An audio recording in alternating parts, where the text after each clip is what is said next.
Welcome back. What we're going to do now is kind of an extended meditation on St. Joseph. Joe passed around some handouts. You're welcome to look at those. And then we want to be quiet because otherwise we'll miss that good lunch we have. So you don't want to do that. You got to get some energy.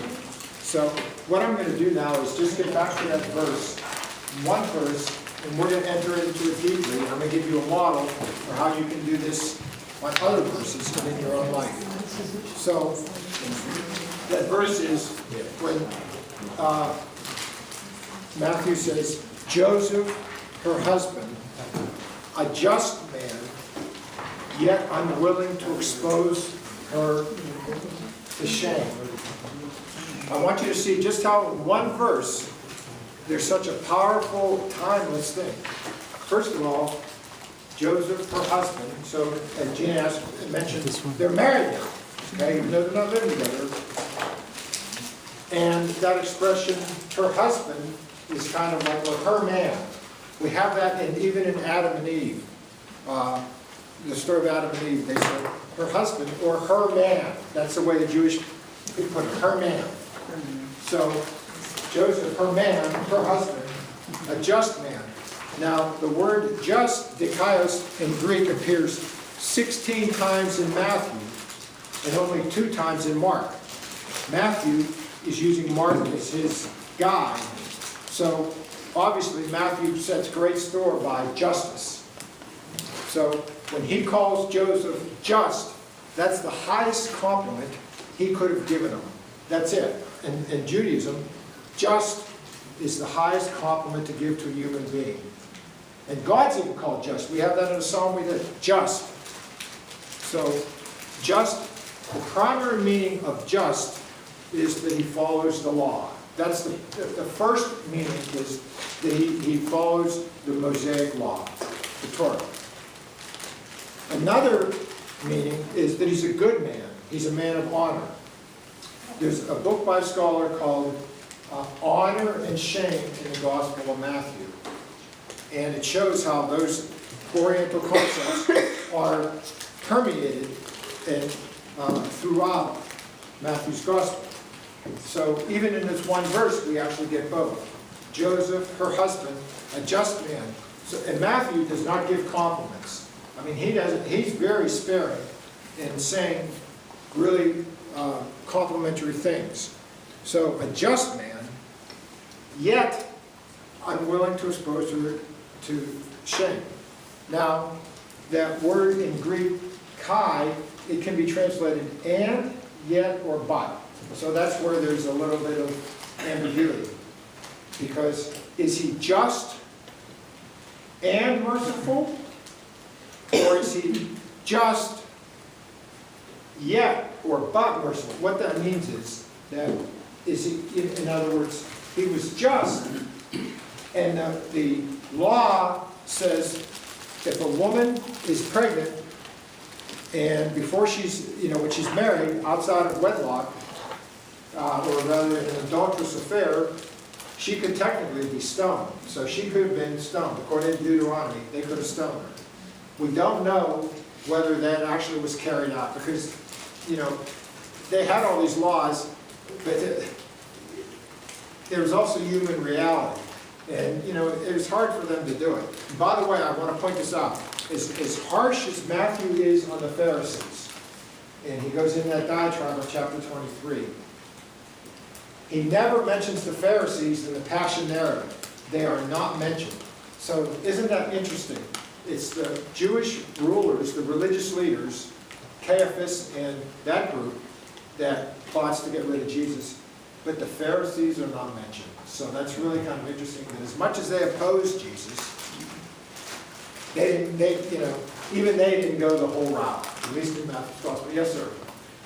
If you would, explore for a moment what would have happened in the life of Mary had Joseph made a different decision. What would it mean to a Jewish woman, the shame and being kicked out of the temple for her and her whole family? Yeah, no, that's good, yeah. I think he's asking questions he knows the answer to, so that's good. Well, it's very, it's a thought-provoking. No, it is. No, or the other possibility. No, that's actually, that's right where I'm trying to go with that, because she would, okay, first of all, she could have been stoned, although they probably wouldn't have done it, but there was in Numbers chapter 5, 1 to 11, there's a trial where they could go to determine whether she's innocent or, what happened. See, because they got to find out who else was involved. She didn't get pregnant by herself, or so it seems. So, it could have been, could have been rape. I mean, it could have been incest. The Bible doesn't tell us that. So this is really like, wow, God, this is an interesting way you bring your salvation out by these bizarre situations that people are thrust into. So if he could have, according to the law, he could have requested a public trial, and as Darren points out, it would, no matter what happened, they would have ruined her and her family for life. So that would have been it. I mean, they would have been, they would have been public disgrace. As a matter of fact, the word, it says, was unwilling to expose her to shame. It means technically, unwilling to make a public spectacle of her. So that's what, he was unwilling to make a public spectacle of her. The word, yes, sir? Would that stoning have taken place before the baby was born or after? That's a good question. I don't know, actually. I don't know. I would assume they'd have done it right away, I mean, I would assume they'd have probably done it right away. But I don't think, we don't have record that they did it because, there's too many, even in those days, the truth doesn't always come out on those things. Do you know what I mean? And I'm going to say, yeah, go ahead, Anderson. So the fact that she wasn't stoned, does that mean that there was a believer, there was a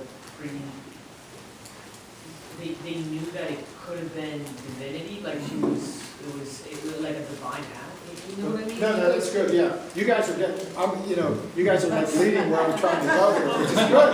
That's good. Like it's just, Yeah, no. that was a consequence, why did it not happen? There had been some sort of revelation maybe.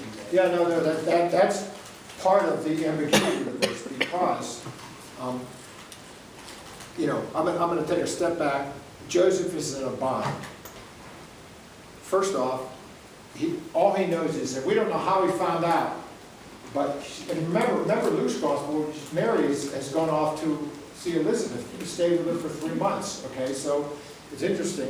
You can think maybe she stayed there for 3 months because she's got this situation. And how do you breach it with Joe? I mean, there's so many possibilities, and the scriptures don't speak on it because it wants us to enter into that experience. So he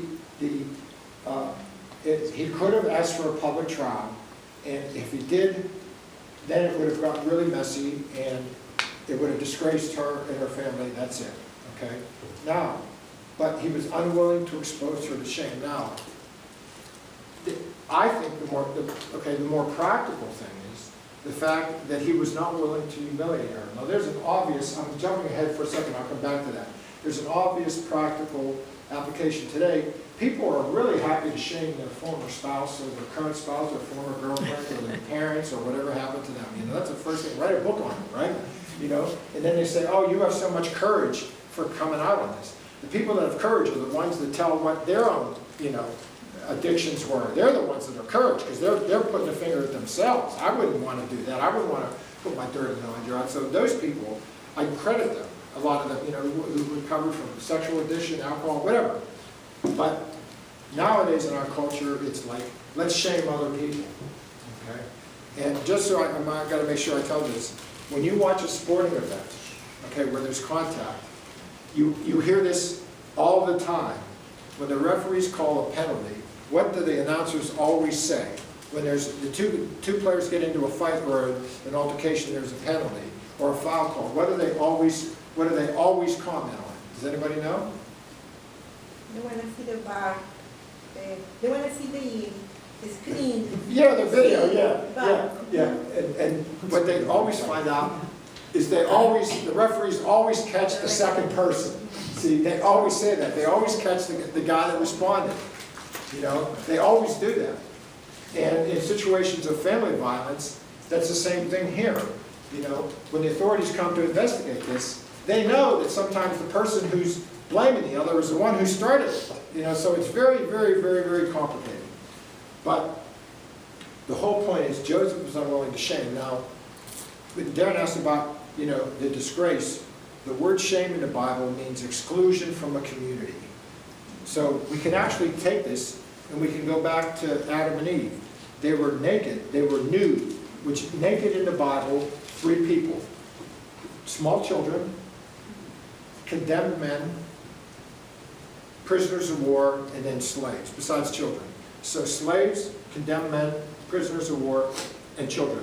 They're the ones who are naked. It was an abomination to be naked. But yet Adam and Eve were naked, meaning they were vulnerable.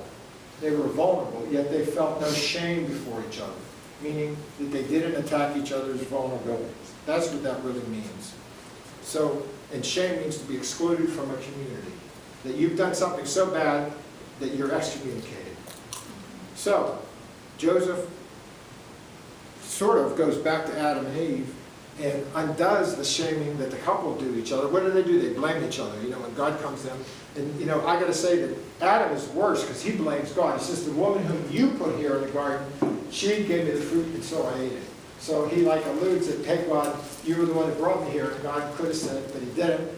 Yeah, but you were the one who was going crazy when you saw her and couldn't get the words out. And I'll talk about that later. So Adam was thrilled, and then when there's a problem, then he like disavows it.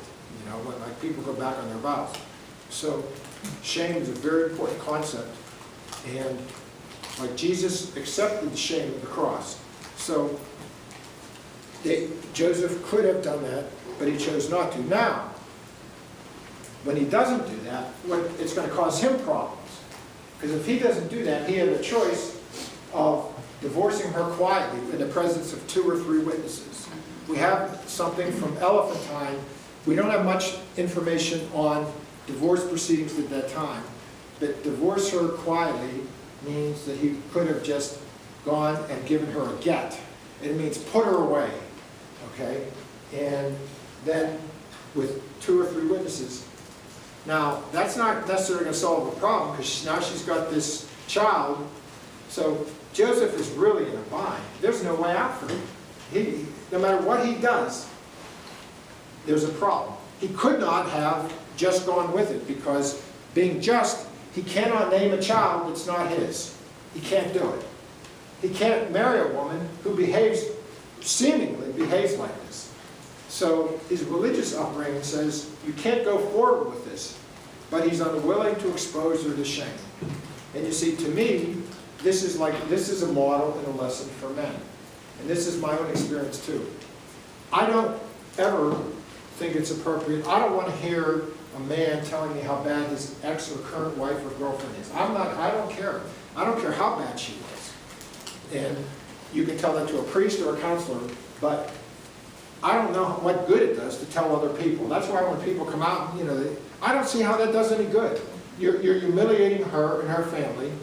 And of course, those people that do that, they never really admit that they did anything, you know? I mean, it's funny. And it's like, this is like, I'm going to give you like a model for confession.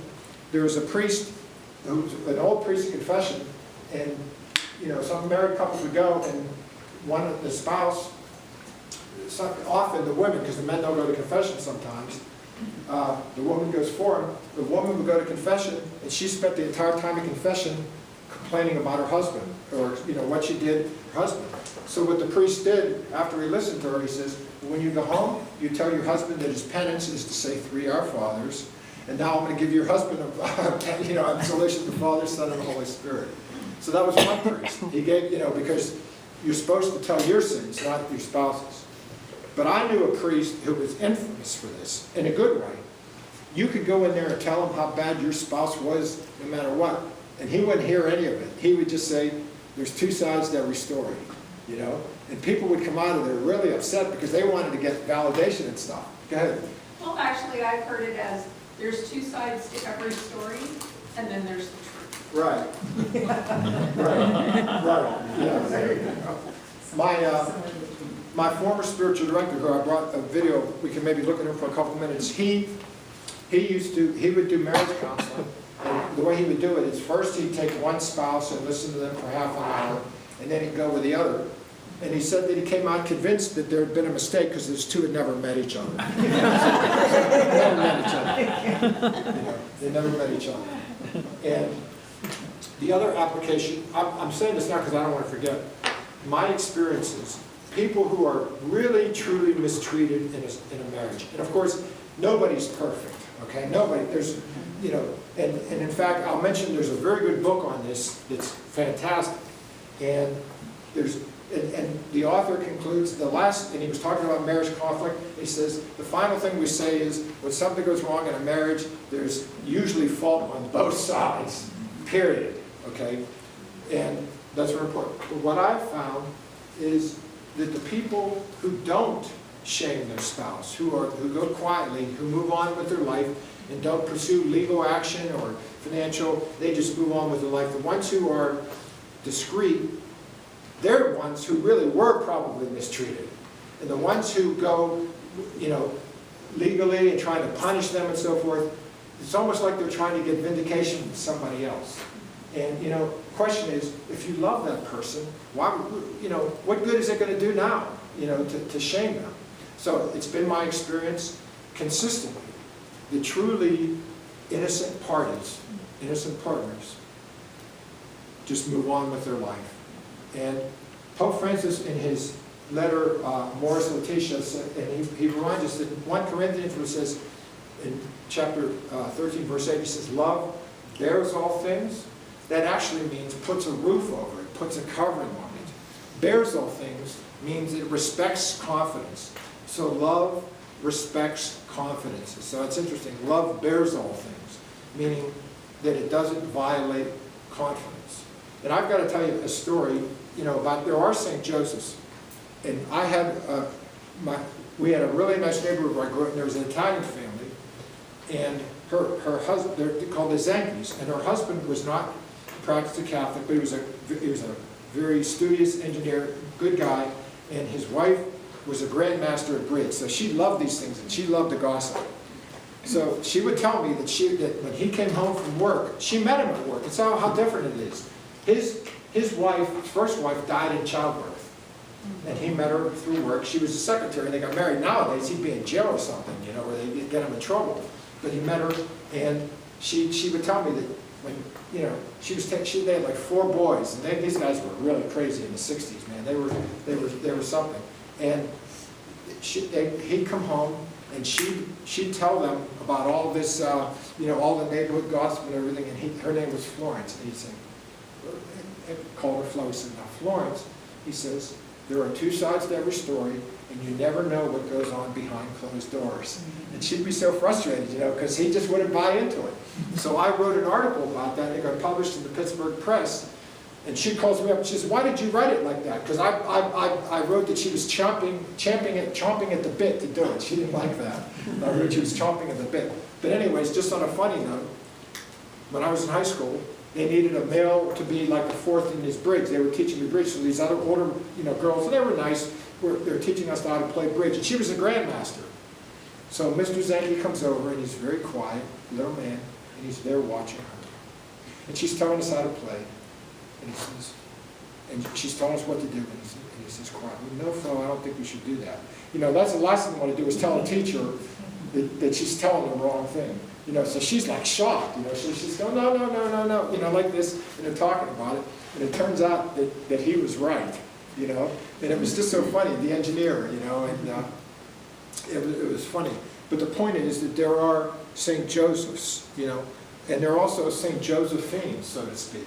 You know, who are these people, and how can we be the St. Joseph to other people? And like Mr. Zanke, you know, nobody needs to know this stuff. And you know, when you don't tell somebody else's dirty laundry, you're killing the evil.